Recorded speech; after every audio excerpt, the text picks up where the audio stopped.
रोजगार और आत्मनिर्भरता पर प्रदान करती है।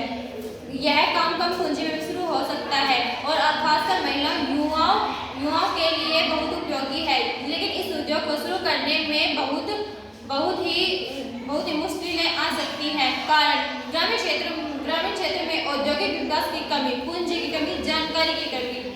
यह गरीब परिवार के पास